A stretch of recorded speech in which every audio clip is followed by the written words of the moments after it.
Hi, Debbie Jackson coming to you from the Lake Norman area of North Carolina. I want to talk to you today about title search. If you've bought a property lately, you may have been advised to pay for a title search. You probably went ahead and bought the title search, paid for that, and bought some title insurance to go along with it. What you might not have known during all that process is why you needed a title search. The reason I bring all this up is because I was doing some research on some land to sell for a client the other day, and I came upon an issue with the deed. So it looks like part of the land was sold back in 2009 from another seller to another buyer who was not my client. My client has owned this property for a long time and had no idea that all this was going on. If someone had done a title search, they would have uncovered all this, and all this mess that we're going to be dealing with would have been avoided. And so that prompted me to want to share with you what a title search actually does do for you. So what do they do in a title search? They will search for liens. They're going to do a search for unsatisfied judgments against the seller or the previous owners, and see if any of those judgments were in existence while they owned the title.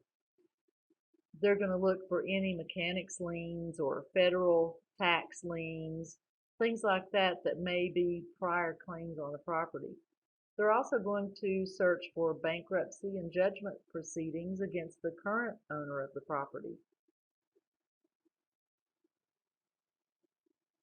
A name search will consider the various forms of spelling in the name.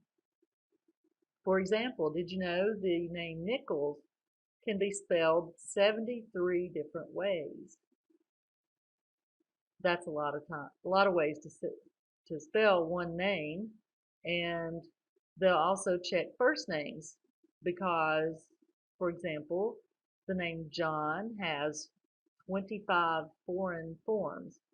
And so if you combine the 25 Johns with the 73 Nichols, you're going to have a bunch of different spellings on this person's name.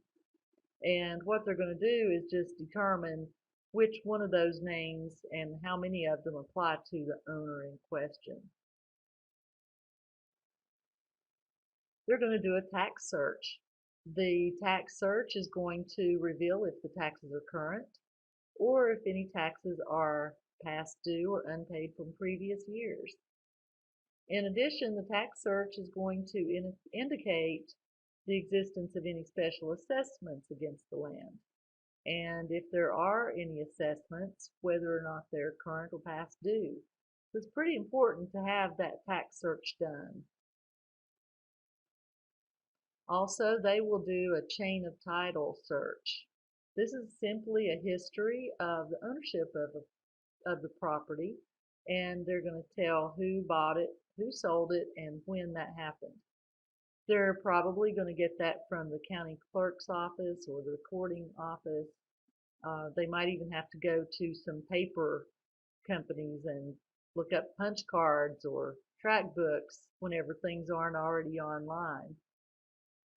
Either way, they're going to find out everybody who's ever owned it, and if that had happened in the case that I was referring to earlier, then we probably could have avoided all this mess they're in now. If you're interested in buying, selling, or investing in real estate and you would like someone who's knowledgeable in what happens and why it happens, give me a call. My name is Debbie Jackson. My number is 704-360-0667. Home Advantage Partners and Keller Williams Realty.